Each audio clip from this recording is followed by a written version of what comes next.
नमस्कार सांग मैंने आपण मानु समस्त को मो स्टोरी चैनल स्वागत। चलतु कहानी शुणा मितरे मित कहानीर भाग 43। पूर्व भाग जदि शुणी नाहंती जल्दी जल्दी शुणी नियंतु। कहानी शुणी सारी सब्सक्राइब करियो केबे भूलिबेनी सांग माने। अर्पिता आखिरे असुमारी लुह। सोमेश कहले अर्पिता मोर पालन लालन रे केउठी बोधे कमी रही गला। मो शिक्षा संस्कार रे निश्चय केउठी भूल होई गला। अर्पिता कहला एई तुमे सेमिति काहेकि कहूच? तुम भली बापा तो भाग्य थिले मिलती। रोमी एवं बेबी निश्चय प्रारब्धर भल कर्म पाई तुमको पाइछंती। सबु भूल तो मोर। मु रोमी को बेसी गेल्हा करी मुह दे देइछि। मो पाई आज एते बड़ कांड होई गला। मु जदि रोमी को सबुथिरे सपोर्ट न करी कानमोड़ी शासन करी थांती ना ताहले कथा एते दूर गई न थांता। मु जदि आयशा एवं तार बाहाघर विषय जणाई थांती हुए तो से एते दूर आगेई न थांता। मो पाई तुमे आज एते कष्ट पाइल। सोमेश अर्पिता को कोड़े नहीं कहले प्लीज अर्पिता सेमिति कुहनी। तुम भली माँ संसार रे केही भी पाई नथिबे। मो पिला मानक पाई तुम ठारू भल माँ आउ केही होई पारि न थांते। प्लीज अर्पिता निजको दोष करी मते कष्ट दियो नाही एमिति। गीता मितांक गुण तो तुमे जानिछ तांको कथा धर नाही। अर्पिता केउ बापा माँ केबे भी चाहती नहीं जे आम पिला अबाट को जाऊ किंबा भूल निष्पत्ति नेउ। बापा माँ सबुबले भल शिक्षा भल संस्कार दियंती। पिला केते ग्रहण करिवो सेइटा ता उपरे निर्भर करे। कौनसी बापा माँ पिलांकु खराब शिक्षा दियंती नहीं। पिलांको भूल पाई बापा माँ को दोषी करिबा केबे हेले भल कथा नुहे। पिला माने कुसंग पाइले भी भूल करि बसंती एथिरे बापा माँ का समर्थन न थाए। अर्पिता निश्चय मो कर्मफल मु भोगुची। देखिच ना जो रोमी आम मुहरे मुह उठाई कथा कहि पारेनी आजी केते बड़ कांड करिदेला। बिचारी आयशा केते कष्ट हेउथिबो ताकू। मते तो ता कथा भाभी बेसी दुख लागुची। अर्पिता सोमेश का कथा केवल शुणुथुला किंतु किछि भी सांत्वना देई पारु नथुला। तार इच्छा हेउथुला एइने रोमी पाखकु जाई कानमोड़ी शक्त चापुडा गोटे बसई देबाकू। समय राति गोटाए खट उपरे शोइथिले अमृत एवं अभिप्सा। आयशा शोइथिला दुहिंक मझिरे अभिप्सा कोଳରେ। आयशा आखि बुझी शोइथाए। अमृत मुंड टेकी चाहिले अभिप्सा को पचारले शोइन कि? अभिप्सा कहला निद केउठी आसुची जे? केते कौन भाबिथिले कौन सबु घटीगला? केते कष्ट हेउथिबो मो धन को? अमृत कहले धीरे कुह से शोउ टिके शांति रे। छुआटा को मोर आजी जाए केबे कंदेई नथिली किंतु आजी एते बड़ खुशीर दिन रे मो झियो कांदी कांदी न खाई शोइला। मोर बड़ भूल होईगला अभिप्सा। एंगेजमेंट डिक्लेयर करिया पूर्वरु ए विषय गुडी सह टिके आलोचना करिथिले भल होई थांता। कम से कम एते बड़ कांड तो होई न थांता।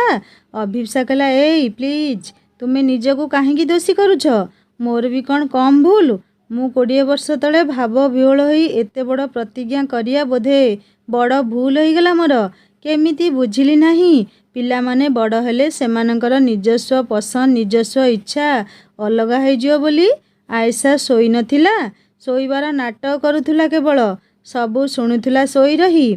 मने मने कहला हे भगवान मो मामा पापा मो पाई केते कष्ट पाउछंती। सारा राति अडुआ सुतारे घांटी हेउथुले समस्ते।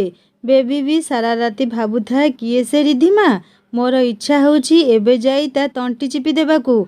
आम हिरो हिरोइन को भितरे एई भिलियन आसी सबु बिगाड़ी देइछि। बेबी को खट उपरे पड़ी पड़ी चिड़ा लागुथाए। पेटरे भोक भी प्रबल किंतु मनर कष्ट आगरे भोक भी फिका पड़ी जाउथुला। मोबाइल काढ़ी समय देखिला राति 2टा। बाहरु सबु सुनसान केवल मझिरे मझिरे दूर बणरू बिलुआर हुके हो शब्द शुभुथाए। बेबी मोबाइल लाइट पकई रोसई घर को जाई फ्रिज खोली पानी पीला। मन भल लागु नथुला। रोसई घर टिके बसी जाई लिप्सा को मेसेज करिला हाय दीदी किछि गोटिए कर ना घरे समस्ते कष्ट भितरे गति करुछंती। कौन सबु घटीगला दीदू? किंतु ये कौन? लिप्सा भी शोई नथिला ना कौन? लिप्सा मेसेज करी कहिला हाँ रे बेबी मु भी सेया भाबुची। आखि को मोर निद नाही केते खुशी थिली मु किंतु कौन सबु घटीगला। हो राति अनेक हेलाणी तू शोई पड़। मु काली हॉस्पिटल जाई कथा हेबी। तू चिंता कर नाही तो दीदू निश्चय किछि करिबो रे। बेबी लिप्सार मेसेज पढ़िया परे टिके खुशी हैला। मोबाइल को चुमी देई कहला दीदू तुम उपरे मोर अगाध विश्वास अछि। ବେବି ଶୋଇପଡ଼ିଲା ଟିକେ ଶାନ୍ତିରେ।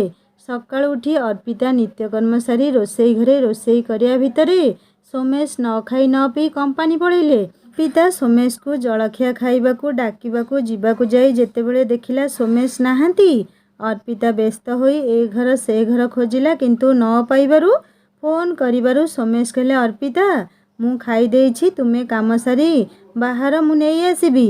ଅର୍ପିତା ଜାଣିଥିଲା ସୋମେଶ ଖାଇ ନଥିବେ କେଉଁଠି ବି। କାଲି ରାତିର ଘଟଣାରେ ସୋମେଶ ଅନେକ ଭାଙ୍ଗି ପଡ଼ିଛନ୍ତି। ତେଣୁ ଅର୍ପିତା ବି ନ ଖାଇ ସୁରବାବୁଙ୍କୁ ଏବଂ ନିମିନା ଓ ବେବିକୁ ଡାକି ଖାଇବାକୁ ଦେଲା। କିନ୍ତୁ ସୁରବାବୁ ଏବଂ ନିମିନା ତାହା ସହ କଥା ହେଲେ ନାହିଁ। ଅର୍ପିତାକୁ ଏସବୁ ଭାରି କଷ୍ଟ ଦେଉଥିଲା। ଅର୍ପିତା ବୁଝିପାରୁ ନଥିଲା ସୁରବାବୁଙ୍କର ହଠାତ୍ ଏମିତି ପରିବର୍ତ୍ତନ କ'ଣ ପାଇଁ। କିନ୍ତୁ ଅର୍ପିତା ଭାବିଲା, ରୋମି ପାଇଁ ବୋଧହୁଏ ମୋତେ ଦୋଷୀ ଭାବୁଛନ୍ତି। ସେଇଥିପାଇଁ ଅର୍ପିତା ବେଶୀ କିଛି ନ କହି ସ୍କୁଲ ପଳାଇଲା। ନା ପାଣି ଗ୍ଲାସଟିଏ ପିଇଲା, ନା କିଛି ଖାଇଲା। ଅର୍ପିତାର ଇଚ୍ଛା ହେଉଥାଏ ଥରଟିଏ ଅଭିପ୍ସାକୁ ଫୋନ୍ କରି କଥା ହେବା ପାଇଁ, କିନ୍ତୁ କେଉଁ ମୁହଁ ନେଇ କଥା ହେବ ଭାବି ସାହସ କରିପାରୁନଥିଲା।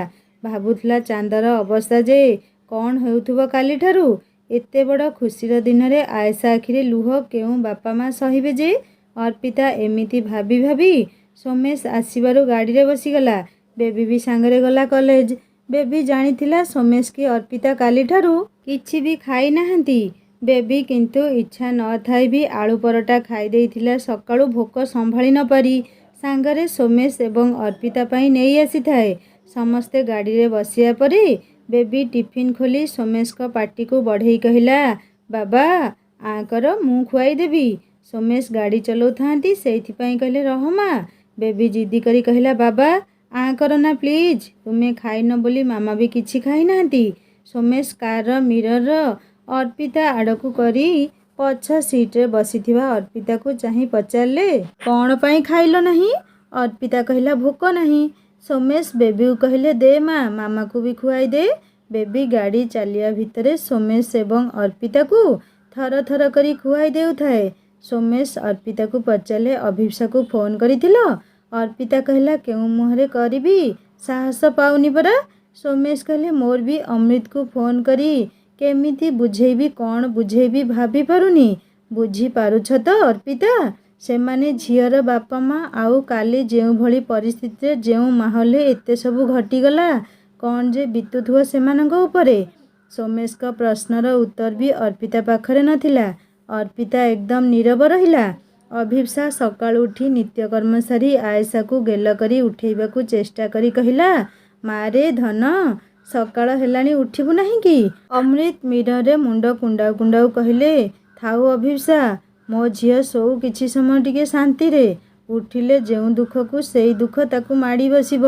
ମୁଁ ମାର୍କ କରିଛି ସେ ରାତି ସାରା ଶୋଇନାହିଁ, କେବଳ ଶୋଇବାର ନାଟକ କରୁଥିଲା। ଅଭିପ୍ସା ତୁମେ କ'ଣ ହସ୍ପିଟାଲ ଯିବ? ଅଭିପ୍ସା କହିଲା, ନାଇଁ, ଆଜି ସବୁ କାମ ବନ୍ଦ। ଆଜି ମୋ ଝିଅର ସ୍ପେଶାଲ ଆଇଟମ୍ ନିଜ ହାତରେ କରିବି। ଅମିତ କହିଲା, ଅଭିପ୍ସା ତୁମେ ଶୀଘ୍ର ବନେଇ ଦିଅ। ମୁଁ ଡ୍ରାଇଭରକୁ କହୁଛି ତୁମ ଗାଡ଼ି ମୋ ଗାଡ଼ି ନେଇ ସମସ୍ତେ ପୁରୀ ପଳେଇବା। ଝିଅକୁ ବି ଟିକେ ଭଲ ଲାଗିବ। ଆଜି ପୁରୀ ମହାପ୍ରସାଦ ଖାଇ ବଟବୃକ୍ଷରେ ଗୋଡ଼ି ବାନ୍ଧି ମାନସିକ କରି ଆସିବା। ମୋ ଝିଅ ଜୀବନରେ ଖୁସି ଫେରି ଆସୁ। ଅଭିପ୍ସା କହିଲା, ହଉ ମୁଁ ଯାଉଛି। ବାପା ମା ମାଉସୀ ଏବଂ ଚୁଟକିଙ୍କୁ କହୁଛି ଶୀଘ୍ର କାମ ସାରି ବାହାରି ଯିବା। ମୀନା ବି ଯିବ। ଅମୃତ କହିଲେ, ହଉ ନେଇ ଚାଲ। ସେ ବି ବିଚାରି ଆମ ଦୁଃଖରେ କିଛି ଖାଇନି। ଅମୃତ ବେଡ୍ ଉପରେ ବସି ଆଏଶାକୁ ଆଉଁସି ଦେଲେ। ଅଭିପ୍ସା ରୋଷେଇ ଘରକୁ ଯାଇ ଚୁଟକି, ସଞ୍ଜୁ ଏବଂ ସବିତାଙ୍କ ସହ ଆଏଶାର ପ୍ରିୟ ଭଟୁରେ ଏବଂ ଛୋଲେ ସହ ପନିର ବଟର ମସଲା ଏବଂ ଭେଣ୍ଡି ଭଜା ବନେଇ ପ୍ୟାକ୍ କରୁଥାନ୍ତି। ଅଭିପ୍ସାର ଫୋନ୍ ରିଙ୍ଗ ହେଲା। ଶିଲା ଫୋନ୍ କରିଥିଲେ। ଆଏଶା ଉଠିଲାଣି କି ନାହିଁ, ତା ମୁଣ୍ଡ କେମିତି ଅଛି ଇତ୍ୟାଦି ପଚାରିଲେ। ଅଭିପ୍ସା କହିଲା, ମାମା କ'ଣ କହିବି ଆଉ, ଯାହା ଭଗବାନଙ୍କ ନିର୍ଦ୍ଦେଶ ସେୟା ହିଁ ହୁଏ। କିନ୍ତୁ ମାମା ସତ କୁହ, ମୋ ଜାଣତରେ ତ ମୁଁ କାହାକୁ କଷ୍ଟ ଦେଇନି, ତେବେ ଭଗବାନ କାହିଁକି ମୋ ଝିଅ ପାଇଁ ଏମିତି ଦିନଟିଏ ବାଛିଥିଲେ? ମାମା ସାରା ରାତି ସେ ଶୋଇନି, ଭାରି କଷ୍ଟ ଲାଗୁଛି ମୋତେ। ଶିଲା ବୁଝେଇ କହିଲେ, ଧୈର୍ଯ୍ୟ ରଖ ମା, ମୋ ଛୁଆର ସବୁ ଭଲ ହେବ। ଅଭିପ୍ସା କହିଲା, ମାମା ମୁଁ ଏବେ ତାକୁ ନେଇ ପୁରୀ ଯାଉଛି, ଟିକେ ମୁଡ୍ ଭଲ ଲାଗିବ ତାର, ମୁଁ ଫେରିଲେ କଲ୍ କରିବି। ଶିଲା କହିଲେ, ହଉ ଲୋ ମା, ଯା। ଲିପ୍ସା ହସ୍ପିଟାଲରେ ବସି ଭାବୁଥାଏ, କ'ଣ କରିବି। ତାର ମୁଣ୍ଡ କିଛି କାମ କରୁନଥିଲା। ମନକୁ ମନ କହିଲା ରୋମି ତୁ କ'ଣ କରିଦେଲୁ ରେ? ଆଇସା ଭଳି ସୁନ୍ଦର ଝିଅ ଥାଉ ଥାଉ ଆଉ କାହା ପଛରେ ପାଗଳ ହେଲୁ। ସବୁ କିଛି ନିମିଷକରେ ଛାରଖାର ହୋଇଗଲା। ଲିପ୍ସାର ଆଖି ଦୁଇଟି ବି ପୋଡ଼ୁଥାଏ। ସାରା ରାତି ଆଖିକୁ ନିଦ ନଥିଲା। ମନକୁ ମନ କହିଲା ପ୍ରଭୁ କେତେ ସୁନ୍ଦର ଯୋଡ଼ିକୁ ଅଲଗା କରିଦେଲ ତୁମେ। ଲିପ୍ସା ଅଭିପ୍ସାକୁ ଫୋନ୍ ଲଗେଇ କହିଲା ଦିଦି ମୁଁ ଲିପ୍ସା କହୁଛି। ଆଏଶା କ'ଣ କରୁଛି? ଆଏଶା ନମ୍ବର ଦେବେ ଟିକେ। ଅଭିପ୍ସା କହିଲା ଆଏଶା ଏଇଠି ମୋ ପାଖରେ ଅଛି। ଆମେ ସବୁ ଏବେ ପୁରୀ ଯାଉଛୁ ତ। ଅଭିପ୍ସା ଆଏଶାକୁ ଫୋନ୍ ଦେବାରୁ ଆଏଶା କହିଲା ପ୍ରଣାମ ଦିଦୁ। ଲିପ୍ସା ଆଏଶାକୁ କି ପ୍ରକାର ସାନ୍ତ୍ୱନା ଦେବ ଭାବି ପାରୁନଥିଲା। କିଛି କହିବା ଅର୍ଥ ଆଏଶାର କଞ୍ଚା କ୍ଷେତରେ ହାତ ମାରିବା ହୋଇଯିବ। ତେଣୁ ଲିପ୍ସା ପଚାରିଲା ଆଏଶା କଲେଜ କେବେ ଆସିବ? ମୋର ତୁମ ସହ ଟିକେ କାମ ଥିଲା। ଆଏଶା କହିଲା ଦିଦୁ ମୁଁ କାଲି ଯିବି। ଲିପ୍ସା କହିଲା ତେବେ ମୁଁ କାଲି ଠିକ୍ ସନ୍ଧ୍ୟାରେ ତୁମ ପାଖରେ ଯାଇ ପହଞ୍ଚିବି। ବେଶୀ ସମୟ ନୁହେଁ ମାତ୍ର 5 ମିନିଟ୍ ଦେଖା କରିବି। ଆଏଶା କହିଲା ହଉ ଠିକ୍ ଅଛି ଦିଦୁ ଆସ।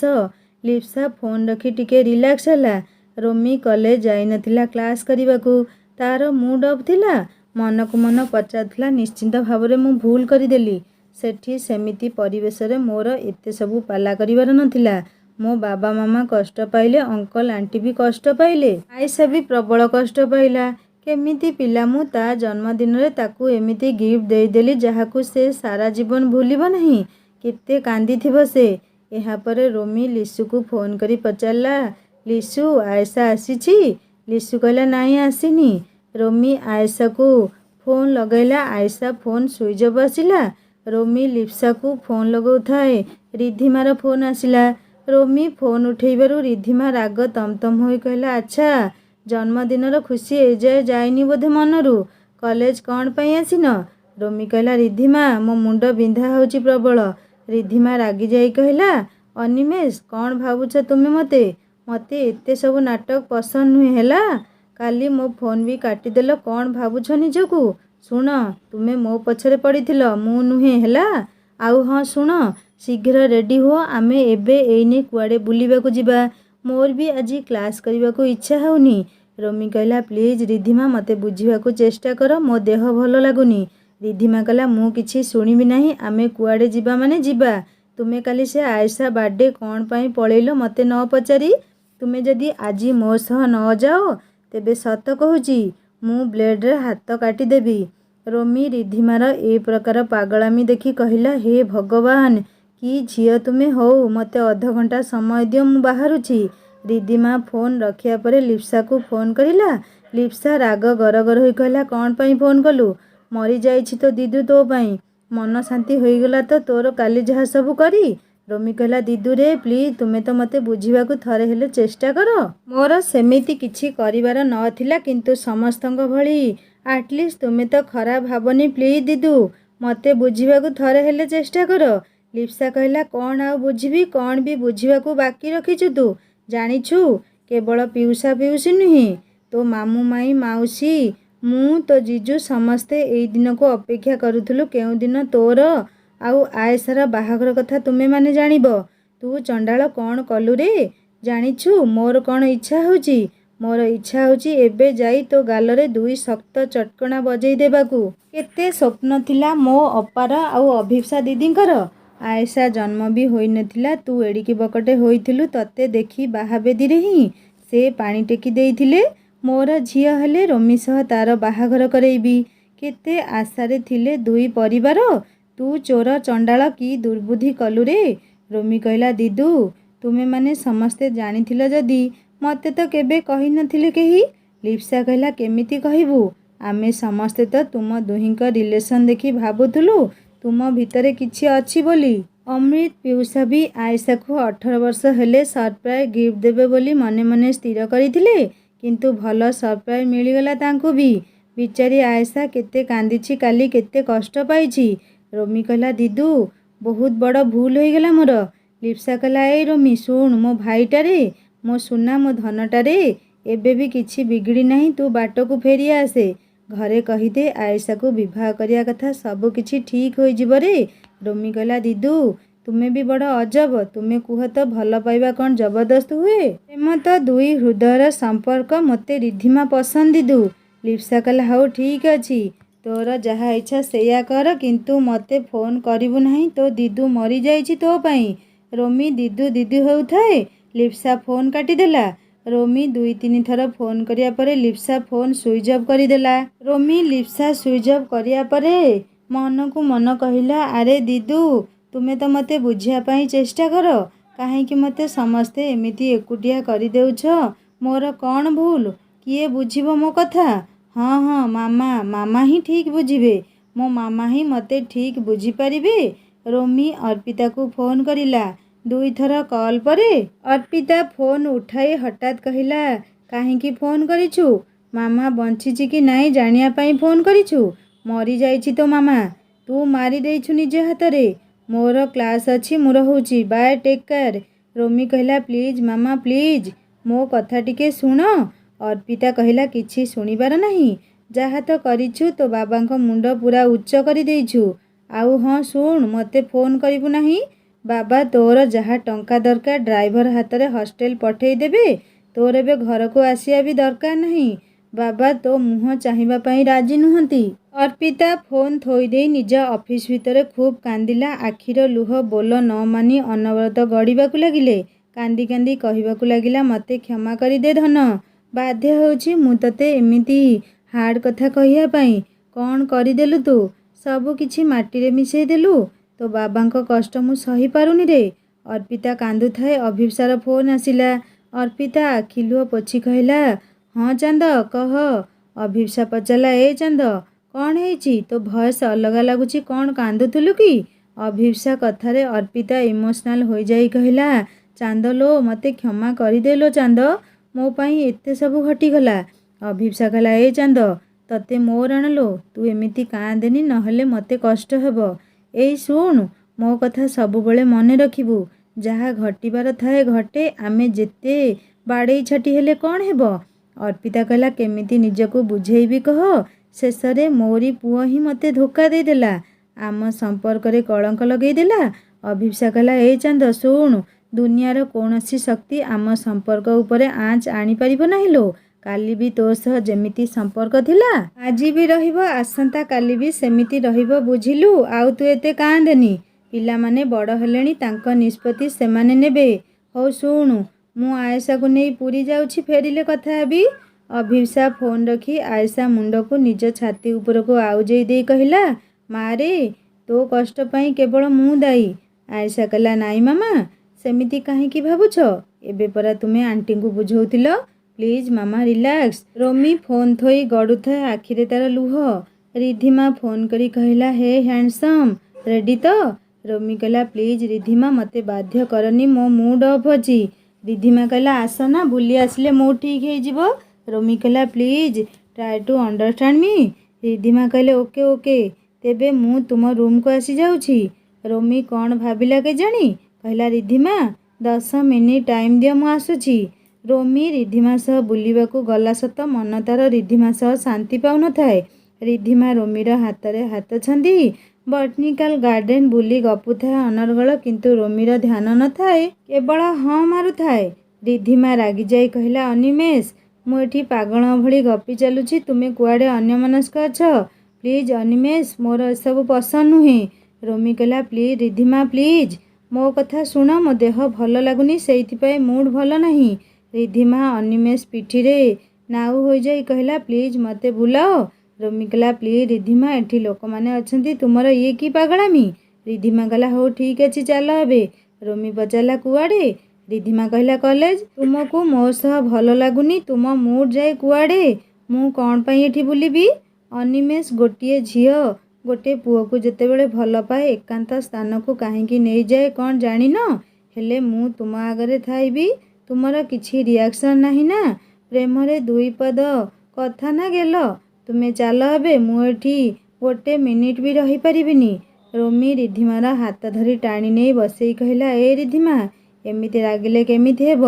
ମୋ ମନ କଥା ତ ବୁଝିବା ପାଇଁ ଚେଷ୍ଟା କର। ରିଧିମା କହିଲା, କିଛି ବୁଝିବାର ନାହିଁ, କିଛି ଜାଣିବାର ନାହିଁ, ପ୍ଲିଜ୍ ଚାଲ ଏଠୁ। ରିଧିମା ରାଗ ତମତମ ହୋଇ ଗାଡ଼ି ଆଡ଼କୁ ପଳେଇଲା। ରୋମିର ମନେ ପଡ଼ୁଥିଲା ଆয়েଶା କଥା। ଅନୁଭବ କରୁଥିଲା, ଏଇ ସ୍ଥାନରେ ଆয়েଶା ଥିଲେ ନିଶ୍ଚୟ କୋଳରେ ଶୁଆଇ ମୁଣ୍ଡ ଆଉଁସି ଦେଇଥାନ୍ତା, ନିଶ୍ଚୟ ମୋତେ ବୁଝିଥାନ୍ତା। ରୋମି ନିଜକୁ ନିଜେ ପ୍ରଶ୍ନ କଲା, ଆୟଶା କ'ଣ ସତରେ ମୋତେ ଭଲ ପାଉଥିଲା? ତେବେ କହିଲା ନାହିଁ କାହିଁକି? ମୁଁ ବି ତ। ରିଧିମା ଡାକିଲା, ଅନିମେଷ ଆସିବ ନା ସେଇଠି ରହିଯିବ? ଅଭିପ୍ସାର ପୂରା ପରିବାର ପୁରୀ ଯାଇ ଠାକୁରଙ୍କୁ ମୁଣ୍ଡିଆ ମାରି ବଟ ବୃକ୍ଷରେ ଗୋଡ଼ି ବାନ୍ଧି ମା ଲକ୍ଷ୍ମୀଙ୍କୁ ଆୟଶାର ସୁନ୍ଦର ଭବିଷ୍ୟତ ପାଇଁ ମନାସି ଫେରିଲେ। ସମୁଦ୍ର କୂଳକୁ ଯିବା ବାଟରେ ସମସ୍ତେ ଘରୁ ନେଇଥିବା ଜଳଖିଆ ଖାଇ ସମୁଦ୍ର କୂଳ ବୁଲି ଆୟଶା ମନରେ ଖୁସି ଦେବାକୁ ସବୁ ପ୍ରକାର ଚେଷ୍ଟା କରୁଥିଲେ। ଆୟଶା ବି ନିଜକୁ ବୁଝେଇ ସାରିଥିଲା, ରୋମି ମୋର ନୁହେଁ ତ, ବେଶୀ ଆଶା କରି କାହିଁକି ନିଜକୁ କଷ୍ଟ ଦେବି? ମୋ କଷ୍ଟ ଦେଖି ମୋ ବାପା, ମାମା, ଜେଜେମା, ଦିଦି ସମସ୍ତେ କଷ୍ଟ ପାଇବେ। ଆୟଶା ବି ଚୁଟକିର ପିଲାଙ୍କ ସହ ସମୁଦ୍ର ବାଲିରେ ଖୁବ୍ ଖେଳିଲା ମନ ଖୁସିରେ। ଆୟଶାର ଖୁସି ଦେଖି ପୂରା ପରିବାର ଖୁସି ହୋଇ କାଳିଆ ଠାକୁରଙ୍କୁ ମାନସିକ କଲେ, ପ୍ରଭୁ ଆମ ଛୁଆ ମୁହଁରେ ସବୁବେଳେ ଏମିତି ହସ ଫୁଟାଇ ରଖ। ରୋମି କିନ୍ତୁ ରିଧିମା ସହ ଟିକେ ବି ଆଡ଼ଜଷ୍ଟ କରିପାରୁନଥିଲା। ବୁଝିପାରୁନଥିଲା ରିଧିମାକୁ ତ ସେ ନିଜ ଇଚ୍ଛାରେ ଭଲ ପାଇଛି। କିନ୍ତୁ ଅସୁବିଧା କ'ଣ ହେଉଛି? କ'ଣ ପାଇଁ ରିଧିମା ଏବଂ ତା'ର ଥଟ୍ ମିସ୍ମ୍ୟାଚ୍ ହେଉଛି? କାହିଁକି ରିଧିମା ସହ ସେ ଯାହା ଆଶା କରୁଥିଲା ପାଉନି? ରିଧିମା ତ ତା କଳ୍ପନା ମାନସୀଠାରୁ ସମ୍ପୂର୍ଣ୍ଣ ଭିନ୍ନ। ରୋମି ରିଧିମା ସହ ବଟାନିକାଲ ଗାର୍ଡେନରୁ ବାହାରି ଆସିଲା। ରୋମି ବି ଚାହୁଁଥିଲା ରୁମ୍କୁ ଯାଇ ଏକୁଟିଆ ରୁମ୍ରେ କିଛି ସମୟ ବିତେଇବା ପାଇଁ। ସେମିତିରେ ବି ତାକୁ କିଛି ବି ଭଲ ଲାଗୁନଥିଲା। ଘର କଥା, ଆୟଶା କଥା, ଅଭିପ୍ସା, ଅମୃତଙ୍କ କଥା ଭାବି କିନ୍ତୁ ରିଧିମା କହିଲା, ଅନିମେଷ ଆମେ ନନ୍ଦନକାନନ ଯିବା, ମୁଁ ବାଘ ଭାଲୁ ହାତୀ ଦେଖିବି। ରୋମି ନୀରବ ରହିଲା। ଜାଣିଥିଲା ମନା କରିବ ମାନେ ରିଧିମା ନୂଆ ଡ୍ରାମା କ୍ରିଏଟ୍ କରିଦେବ। ରୋମି ମନକୁ ମନ ପ୍ରଶ୍ନ କଲା, ମୋ ସିଲେକ୍ସନ୍ କ'ଣ ଭୁଲ ହୋଇଗଲା? କ'ଣ ପାଇଁ ରିଧିମା ସହ ମୋତେ ଭଲ ଲାଗୁନି? ପ୍ରେମିକଟିଏ ଯେତେବେଳେ ଦୁଃଖ ବା କଷ୍ଟ ଭିତରେ ଥାଏ, ନିଜ ପ୍ରେମିକାର କୋଳରେ ମୁଣ୍ଡ ରଖି ଶୋଇପଡ଼ିଲେ ତାକୁ ଟିକେ ଆରାମ ଲାଗେ। କିନ୍ତୁ ରୋମି ରିଧିମା ପାଖରେ ଥାଇ ବି କଷ୍ଟ ଭିତରେ ଥିଲା। ଯନ୍ତ୍ରଣାରେ ଛଟପଟ ହେଉଥିଲା। ଆଉ ରିଧିମା ରୋମି ଯନ୍ତ୍ରଣା ବୁଝିବ କ'ଣ? ଓଲଟା ତା ମନମାନି ଚଲଉଥିଲା। ରିଧିମା ନନ୍ଦନକାନନ ବୁଲି ବାଘ, ଭାଲୁ, ହାତୀ, ସାପ, ଜେବ୍ରା ଆଦି ପଶୁଙ୍କୁ ଦେଖି ଖୁବ୍ ଖୁସି ହେଇଯାଉଥାଏ ଏବଂ ରୋମିକୁ କହୁଥାଏ, ସତରେ ଅନିମେଷ ଏଇ ଜୀବଜନ୍ତୁଙ୍କୁ ବହିରେ ଦେଖିଥିଲି, ଆଜି ପ୍ରଥମ ଥର ଆଖିରେ ଦେଖି ଖୁବ୍ ଖୁସି ଲାଗୁଛି। କୌଣସି ଜୁ ଯିବା ମୋର ପ୍ରଥମ। ୱାଓ କେତେ ସୁନ୍ଦର ଲାଗୁଛନ୍ତି ଏମାନେ। ଅନିମେଷ ଟିକେ ହସିଦେଲା ଏବଂ ରିଧିମା ପାଇଁ କାକୁଡ଼ି ଆଣି ଧରେଇଦେଲା। ରୋମି କେବଳ ରିଧିମା ପଛରେ ଯନ୍ତ୍ରବତ୍ ବୁଲୁଥାଏ। ନା ତା'ର ବୁଲିବାରେ ମନ, ନା ରିଧିମାକୁ ଖୁସି କରେଇବାକୁ କିଛି ଉଦ୍ୟମ। ସେ କେବଳ ସୋମେଶଙ୍କ କଥା ହିଁ ଚିନ୍ତା କରୁଥାଏ। ମନେ ମନେ କହୁଥାଏ, ସରି ବାବା, ମୋ ଭୁଲ ପାଇଁ ତୁମକୁ ଅପମାନିତ ହେବାକୁ ପଡ଼ିଲା।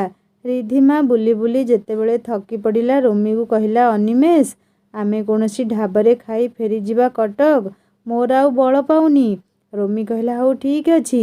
ଦୁହେଁ ନନ୍ଦନକାନନ ନିକଟ ଏକ ଢାବାରେ ଖାଇ ଫେରି ଆସିଲେ ନିଜ ନିଜ ହଷ୍ଟେଲ ରୁମ୍କୁ। ସମୟ ସନ୍ଧ୍ୟା 7ଟା। ଅର୍ପିତା ଯେତେବେଳେ ଚାହା ନେଇ ସୁରବାବୁଙ୍କୁ ଦେଲା, ସୁରବାବୁ ତା ସହ କଥା ହେଲେନି। ନିମିନା ବି ମୁହଁ ଫୁଲେଇ ବସିଥିଲେ। ଅର୍ପିତା ସାହସ ବି କରିପାରୁନଥାଏ କିଛି ପଚାରିବାକୁ। ବାହାଘର ଏତେ ବର୍ଷ ଭିତରେ ସୁରବାବୁଙ୍କ ସହ ତା'ର ସମ୍ପର୍କ ସୁଧୁରି ଯାଇଥିଲେ ବି ହାତେ ମାପି ଚାଖଣ୍ଡେ ଚାଲିବା ସମ୍ପର୍କ ଥିଲା।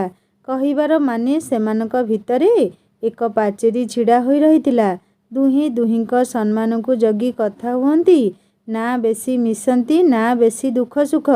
ସୁରବାବୁ ଅର୍ପିତା ଆଗରେ ନିଜ ଶ୍ୱଶୁର ପଣିଆର ସମ୍ମାନ ରଖିଥିଲେ, ଆଉ ଅର୍ପିତା ବି ନିଜ ସମ୍ମାନ ରଖି କଥା ହେଉଥିଲା ସବୁବେଳେ। ଦୁହିଁଙ୍କ ସମ୍ପର୍କରେ ଅତି ନିକଟତର ହେବାର ପ୍ରଶ୍ନ ହିଁ ଉଠୁନଥିଲା। କହିବାକୁ ଗଲେ ଏତେ ବର୍ଷର ବୋହୂ ହେବା ପରେ ବି ଅର୍ପିତା ସୁରବାବୁଙ୍କ ଆଗରେ ଫ୍ରି ହେଇପାରିନଥିଲା। ତେବେ ଯାହା ହେଉ, ସୁରବାବୁ ତ ସମ୍ପୂର୍ଣ୍ଣ ବଦଳି ଯାଇଥିଲେ, ସେଇଟା ତ ଖୁସିର କଥା ଥିଲା। ଅର୍ପିତା ଚାହା ଦେଇ ନିଜ ରୁମ୍କୁ ଆସି ବସି ପଡ଼ିଲା। ମନକୁ ମନ କହିଲା, ବାପା ମୋ ଉପରେ କ'ଣ ପାଇଁ ରାଗିଛନ୍ତି? ତେବେ କ'ଣ ବାପା ରୋମିର ଘଟଣା ପାଇଁ ମୋତେ ଦାୟୀ କରୁଛନ୍ତି? ଅର୍ପିତା ବସିଥାଏ, ମିତାର ଫୋନ୍ ଆସିଲା। ଅର୍ପିତା ଫୋନ୍ ରିସିଭ୍ କରି କହିଲା, ଆଜ୍ଞା ଅପା କୁହ। ମିତା କହିଲା, ଭାଇ କୁଆଡ଼େ ଗଲା? ଅର୍ପିତା ଉତ୍ତର ଦେଲା, କମ୍ପାନୀରେ ଅଛନ୍ତି। ମିତା ପଚାରିଲା, ଭାଇ ଖାଇଛି କିଛି ସକାଳେ? ଅର୍ପିତା କହିଲା, ହଁ। ସରଳ, ନିରୀହ, ନିଷ୍କପଟ ଅର୍ପିତା କେମିତି ବୁଝିବ ମିତା ଫୋନ୍ କରିବାର ମୂଳ ଉଦ୍ଦେଶ୍ୟ? ମିତା କହିଲା, ଭାଉଜ ଆଜିକାଲି ପିଲାମାନେ କ'ଣ ଯେ ହେଉଛନ୍ତି କୁହନି। ଦେଖୁନ ୟାଙ୍କ ସାଙ୍ଗର ପୁଅ ମ ବାପା ମା କୋଉଠି ବାହାଘର ଠିକ୍ କରୁ କରୁ ଗୋଟେ ଝିଅକୁ ନେଇ ପଳେଇଲା। ବିଚାରା ବାପାଙ୍କ ନାଁ ଗାଁ ପଡ଼ିଲା। କ'ଣ କହିବ ଆଜିର ଛୁଆଙ୍କୁ ଯେ? ଏ ଭାଉଜ, ମୁଁ କହୁଛି ବୋଲି ସିନା ରାଗୁଛ। ଆମ ରୋମି ଯେମିତି ସେମିତି ନ କରୁ। ଅର୍ପିତା କହିଲା, ରହୁଛି ଅପା, ଟିକେ କାମ ଅଛି ମୋର। ମିତା କହିଲା, ହଉ ଭାଉଜ, ଟେକ୍ କେୟାର। ଅର୍ପିତା ବୁଝି ପାରୁଥିଲା ମିତା ମିଛ ବାହାନା କରି ଅର୍ପିତାକୁ କଷ୍ଟ ଦେବାକୁ ଫୋନ୍ କରିଥିଲା, କିନ୍ତୁ କ'ଣ କରିହେବ? ନିଜ ଲୋକ ସିନା ବିପଦ ବେଳେ କାନ୍ଧରେ କାନ୍ଧ ମିଶାଇ ଛିଡ଼ା ହୁଅନ୍ତି, କିନ୍ତୁ ଯେଉଁଠି ନିଜ ଲୋକ ବିପଦ ବେଳେ ଶତ୍ରୁ ଭଳି ପିନ୍ ମାରି କଥା ହେବେ, ସେଠି କ'ଣ ଆଉ କରିହେବ? ଅର୍ପିତା ଚୁପଚାପ ବସି ମୁଣ୍ଡକୁ ତକିଆରେ ଆଉଜାଇ ଭାବୁଥାଏ, କ'ଣ ସବୁ ଘଟିଗଲା ଇଏ? ଗୋଟିଏ ଝଡ଼ ଆସି ଯେମିତି ସବୁ କିଛି ଛାରଖାର କରିଦେଇଗଲା। ରୋମିର ହଷ୍ଟେଲ ରୁମ୍ ଥିଲା। ସମୟ ସକାଳ 8ଟା।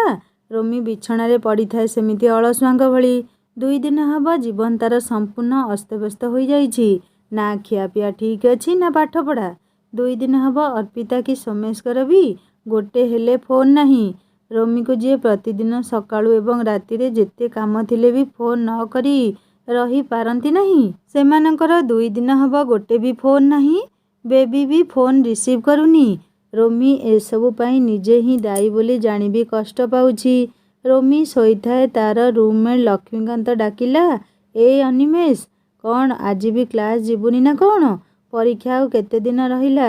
ଉଠୁ ବାହାରେ, ଏଇଠି ତ 8ଟା ବାଜିଗଲାଣି। ରୋମି ମନ ଦୁଃଖରେ କହିଲା, ନାଇଁ ୟାର, ଆଜି ଇଚ୍ଛା ହଉନି, ତୁ ଯା, ମୋତେ ନୋଟ୍ସ ଦେଇଦେବୁ।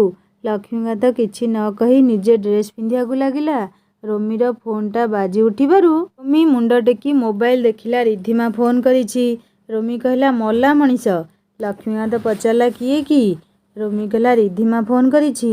ନ ଉଠେଇଲେ ପୁରା ପଛରେ ପଡ଼ିଯିବ ଏବେ। ରୋମି ଫୋନ୍ ଉଠାଇ କହିଲା, ହଁ କୁହ। ରିଧିମା କହିଲା, କ'ଣ କହିବି ମ, ତୁମେ ଏ ଯାଏ ଲେଜି ଲେଜି ଲାଗୁଛ। କ'ଣ ଉଠିନାହଁ ବୋଧେ? ଆରେ ଅନିମେଷ, ଆଜି ବି କ୍ଲାସ୍ ଆସିବାର ନାହିଁ ନା କ'ଣ? ରୋମି ମିଛରେ କହିଲା, ରିଧିମା, ଆଜି ଯିବାର ଥିଲା, କିନ୍ତୁ ମାମା ବାବା ଆସିବେ ତ ସେଇଥିପାଇଁ କ୍ଲାସ୍ ଯିବି ନାହିଁ।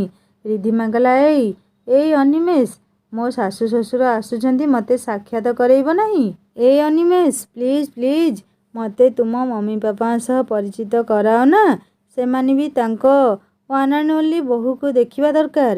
ରୋମି ମୁଣ୍ଡ ଗୋଳମାଳ ହୋଇଗଲା। ମନକୁ ମନ କହିଲା, ହେ ଭଗବାନ, କ'ଣ କଲି?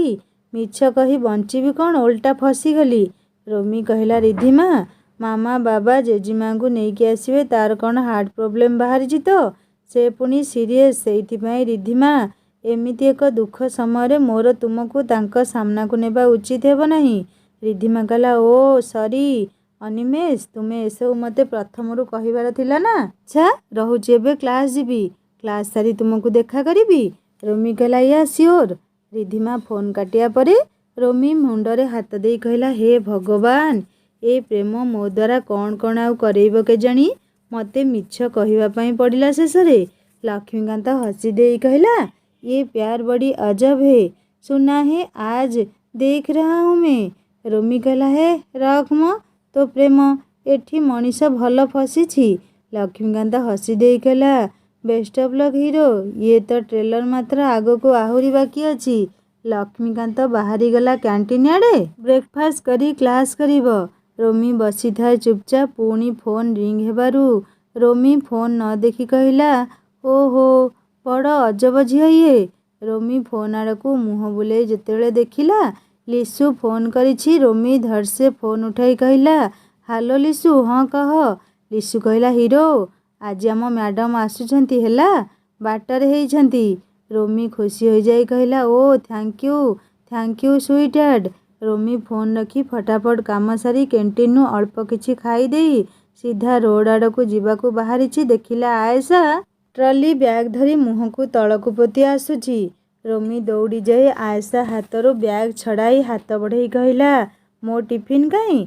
आयशा किछि न कही बैग छड़ेई नहीं पड़ेला। रोमी ता पछे पछे जाउथाए एवं कान धरी कहला, सॉरी आयशा, मोर एमिति कहिबार नथिला तोते, निश्चय कष्ट हेछि, प्लीज मते क्षमा करी दे। आयशा किछि भी कहला नहीं।